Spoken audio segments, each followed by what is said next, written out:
Welcome back to Belgium in the Great War. Last time the Great War's fate changed quite a bit when Belgium resisted multiple German army attacks, destroying their armies and holding out for something like a year so far. We then started to push on to counterattack the Germans with still no sign of the British or French showing up quite yet.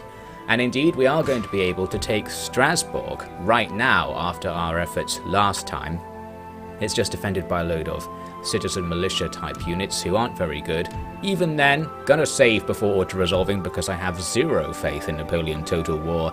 Luckily, it's a reasonable result and we take the city, which is great for many reasons. One is something I haven't really talked about, which is the money situation. We weren't making any money because our army is at pretty much its max size, so now that we have some territory, we'll be able to recruit some more units and build buildings, etc.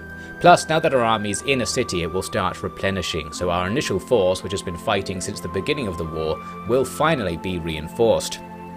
You might also note that this capture cuts France and Germany off from each other, so Belgium very much is the front line of this war. We are just carrying this entire thing at the moment.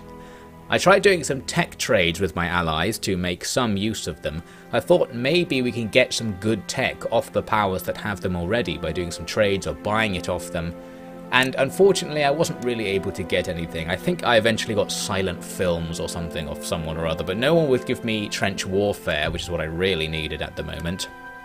One more useful bit of diplomacy was this with Switzerland. Since we now border them to our south, I offered them an alliance and they accepted it, so that's great. They're not in the war at the moment, but now they're more likely to end up in the war on our side, and hopefully they won't attack us. That's perhaps the more important thing.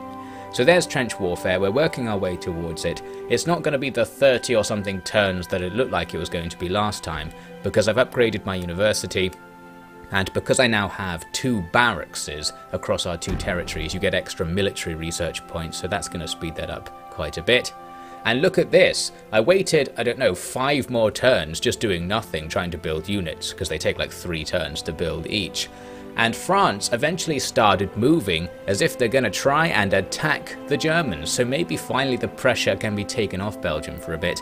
In the next turn, there they go, they're marching into German territory, they defeat a small Austro-Hungarian army. While we've been waiting around though, the Germans have been reinforcing their position up here, just to the east of Belgium. So it's looking like there could be another attack towards Brussels, but I have also reinforced my bridge defence in the area, so I'm not all that worried about it. Near Strasbourg there are a couple of German units to deal with. This happened pretty much every turn for the last 5 or 6 turns, just didn't bother showing it. They kept sending the odd unit down from the north where there's another bridge we're not covering, and they were just raiding and being annoying walking around. And we either auto-resolve them or let them walk into French patrols or something and just disappear. Nothing significant happened basically, which is why I didn't show it, but let that represent what I was doing for the last set of turns. Now some more diplomacy. I realised I wasn't allied to the Netherlands. For some reason I thought I was because they're right next to us, and I just thought, oh, they're probably on our side in the war. But no, they weren't actually, so I got them in. Although they wouldn't join the war, just like Switzerland, neither of them agreed to actually attack Germany, but maybe they will one day. Now look at this, France has taken some German territory, so the front line has advanced. Annoyingly, you don't get vision on your allies, so we can't really see what they're doing. But it made me think that maybe we should move up with our armies as well. They're kind of at full strength, and we've got a couple more units now, so we're looking stronger. To work out what we should do, I sent some conscripts out to go take a look at my civil guard, and they discovered there is actually a major army just over to the east at Stuttgart. Looks like it's a more powerful army than what we have. So with that and the threat of a possible attack coming from Cleves in the north, I thought maybe I'll be a bit more cautious about attacking, but I still wanted to do something, so we are going to move out. I waited 2 more turns, I think, and wiped out the remaining German forces wandering around in our lands. And then, having still seen no movement from the enemy army, I decided to go and sit in the forest just inside enemy territory, so that way we can lay an ambush on the road heading towards our territory. If the enemy can scout out that we don't have any defending troops, I figured they might just walk past. Here we are in the next turn then, because nobody walked past, so I decided to change the ambush position, moving it up slightly, because we can end up with a zone of control that covers that little T-junction on the road. That way other routes, like armies moving towards the north, will also potentially fall into the ambush.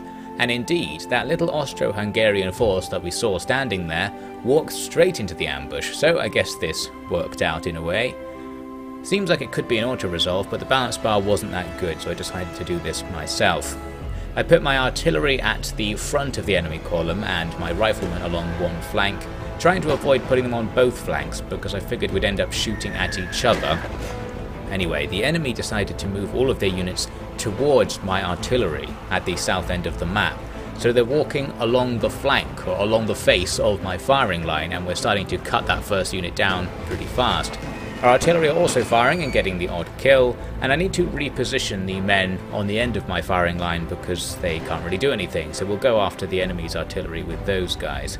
A while later, the enemy seemed to give up on going towards my artillery, and they started turning off their units to face my men. So finally they'll get some shots off and may inflict the odd kill, but it's one unit versus a load of units in cover with artillery support. That fight ends pretty quickly, and that's pretty much bringing an end to the battle as well. We needed to go finish off their artillery to make the whole army rout, and my men just about did that with the old run up to point blank range and fire enough you can eventually get them. Strangely, it always seems to be that you fire for ages and then the enemy all die at once all of a sudden. I guess the unit has a health bar in some hidden stats or something like that. Anyway, we lost 5 men and killed about 800 enemies, a pretty good battle.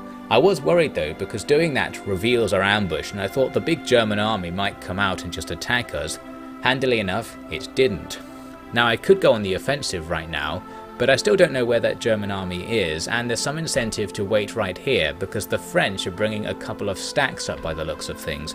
So I figured we may as well just keep our ambush going and wait for these French armies to catch up and provide distractions, and then we'll go in with them to see what we can do. While we're waiting, the game crashes. Something happens with Italy, according to that message on the left, and the game just softlocked. That was the end of that. Handily though, when I reloaded my autosave and tried it again, this time something more concrete happened.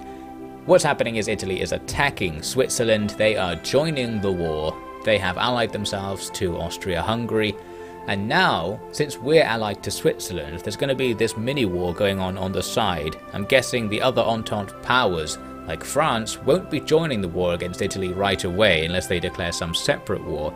So that could be a problem because me and Switzerland may not be enough to stop Italy while we're also fighting the Germans, or while I'm fighting the Germans specifically.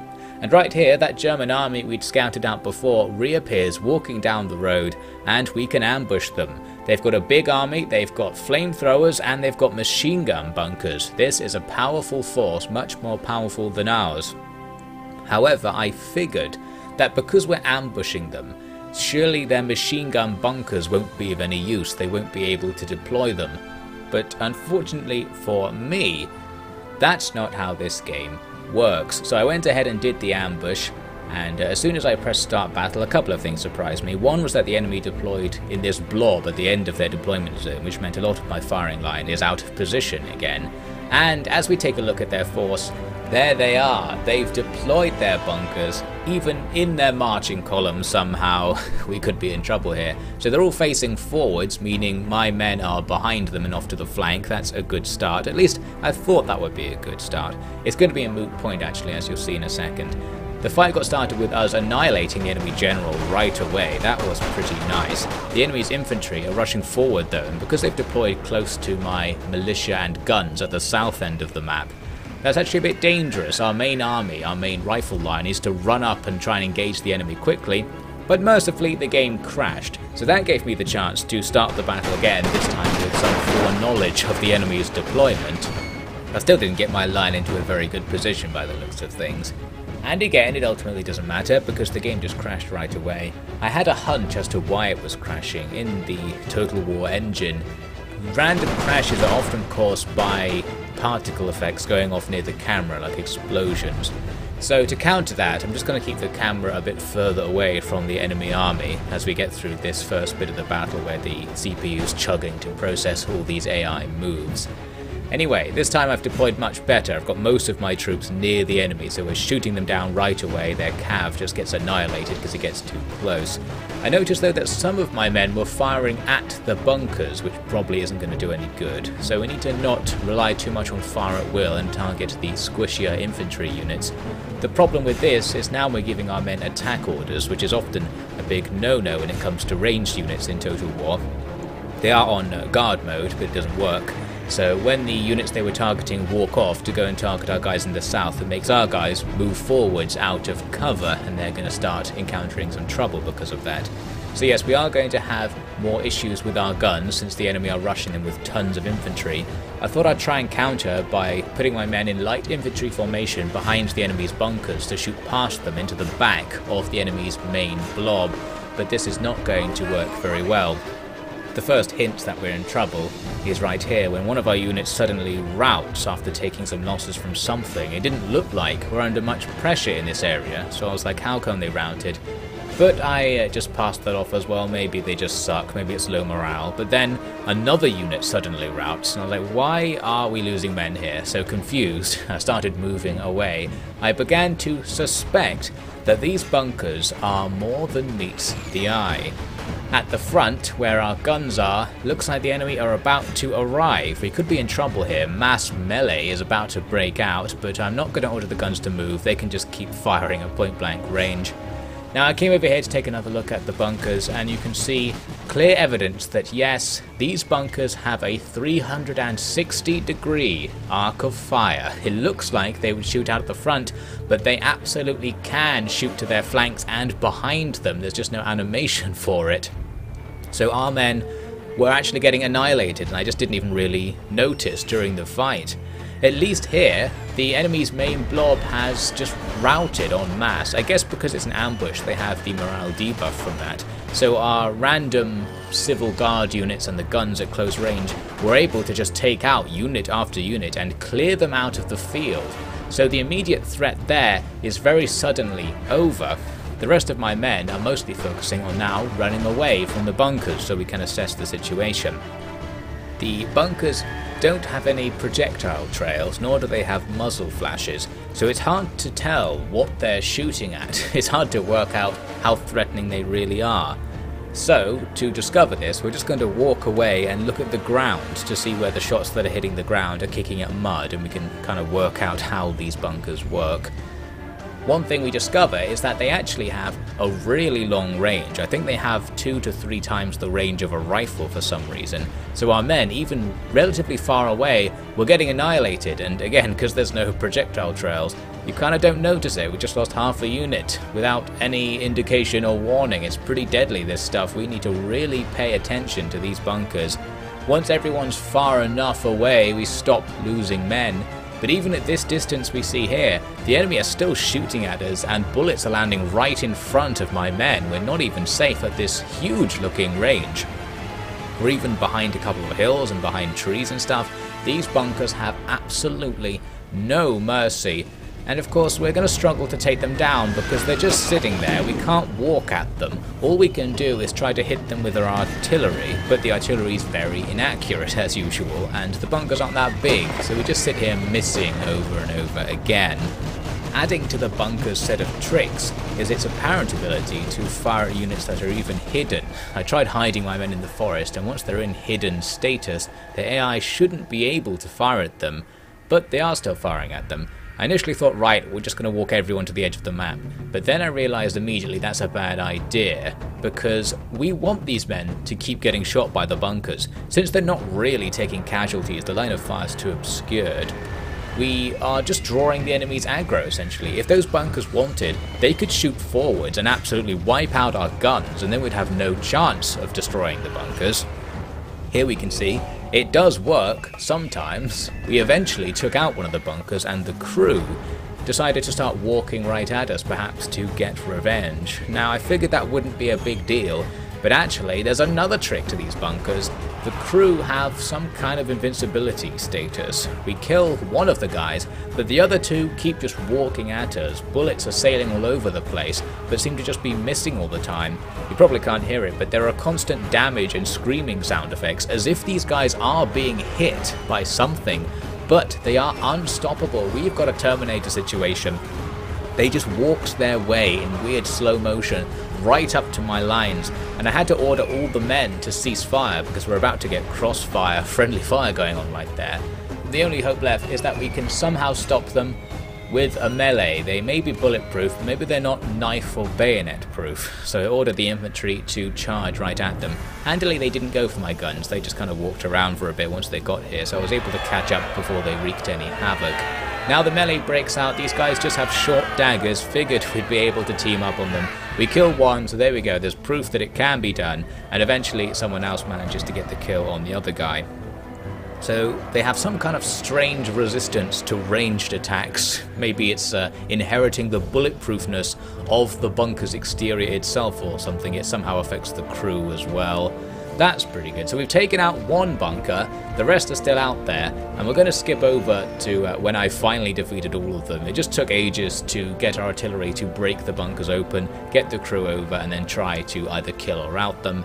It eventually happened, and we did get another heroic victory, but we lost something like half of our entire army doing that ambush, mostly with me barely even noticing because it was just happening off screen where the machine guns were subtly killing all my guys en masse. At least the enemy army was wrecked as well, and is turned back. Now here's some good news. We finally researched the trench warfare doctrine, and right away this unlocks the ability to research machine guns, and after that previous battle, you know we're going to go for that.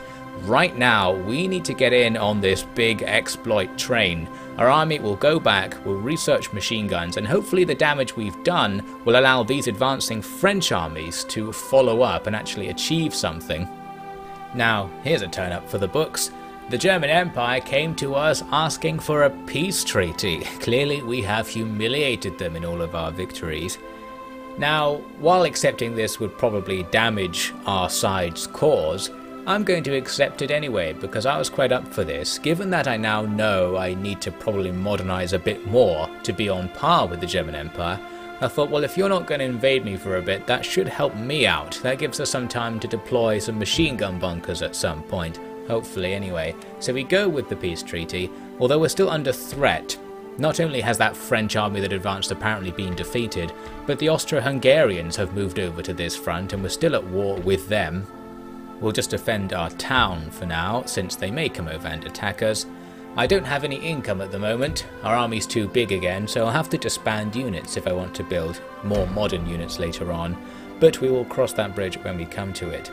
Also crossing the bridge is that Austro-Hungarian army that appeared out of nowhere and ran right for Strasbourg and now has us under siege, so that's a bit of a situation.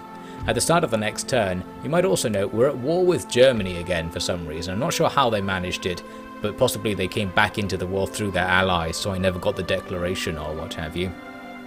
Now we can take a little peek at what this army has in it, and you can see that field guns seem to be filling up most of its unit cards, so I decided to sally, and that reveals the truth of the matter. It's just loads and loads of artillery and a few infantrymen. We actually have the enemy outnumbered for infantry, we can win that part of the fight. There's just loads of artillery. However, we also have on our side loads of freely spawned garrison units, our citizen militia. So I thought, well, let's go into this fight because a load of freely spawned units are just what we need to face down the enemy's artillery. They're going to be bombarding us pretty heavily as we deploy, and their shots are landing all over the place. Look at where some of those shots are landing, very far off the target. Not sure what's going on, maybe they're bouncing or something. But anyway, I'm going to leave most of my army in its prepared position so we can use the trenches, and then all of the free units are going to just run up both edges of the map towards the flanks of the enemy army in the hope of disabling some of their artillery. Meanwhile, the enemy's infantry are advancing right at us, which is perfect.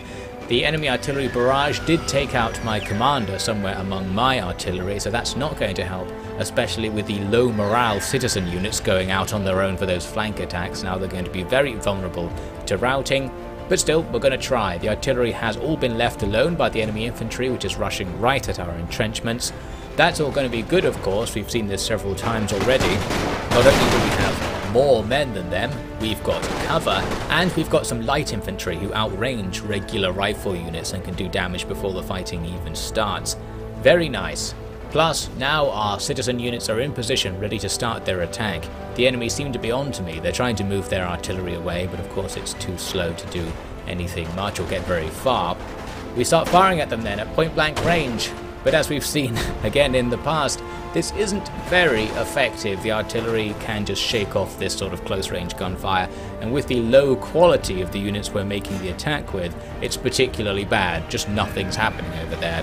At least the enemy's attacking troops have been completely annihilated, as you might expect. They just ran at us, got shot to pieces, and then it was the usual rout and try again thing where it's even less effective, and they end up just being completely destroyed with minimal micro required from me, which is quite nice. So I eventually got tired of trying to shoot at some of the artillery crew and thought, let's try charging at them. Maybe they're faster to kill in melee, especially with our very inaccurate citizen units. So we'll leave them fighting. Need to do a bit of micro, despite my earlier claim here on the front line, because my men kept going out of the entrenchment, so we have to actively keep them in. Not sure why they keep doing that. Then while I'm microing the other attack on the other enemy flank, on the one where I did the melee charge, apparently we lost, much to my surprise. These few guys with knives held off all of our units. They all routed, and now they're fleeing, being pursued by the enemy. This is a national disgrace, to be sure. I guess these guys are from Strasbourg, which only recently became part of Belgium, so maybe it's less bad for our propaganda. Anyway, my strategy now was just to send the entire army forwards. We had to just get the regulars to go and shoot the artillery from the front to take them out. And that's pretty effective, since the artillery can't really hit you when you're running at them. They're too inaccurate. We run up there, shoot them to pieces. Takes a while as before, but there's not much they can do. And gradually the battle comes to an end. Off they go. That's going to be another heroic victory for our collection. So far, the heroic victory's only challenge run has been pretty successful, accidentally. I'm not sure what it takes to not get a heroic victory in this game. Now, the enemy lost 4 times more men than we did, plus a lot of our losses were just the citizens who just respawn after the fight, and we're going to get replenishment because we're sitting in our town. So overall, that was a perfect engagement, and the situation is completely resolved. With that, we shall end the second part. Gonna have some more issues with the Austro-Hungarians next time, and we'll see what happens once we get those machine gun bunkers onto the field.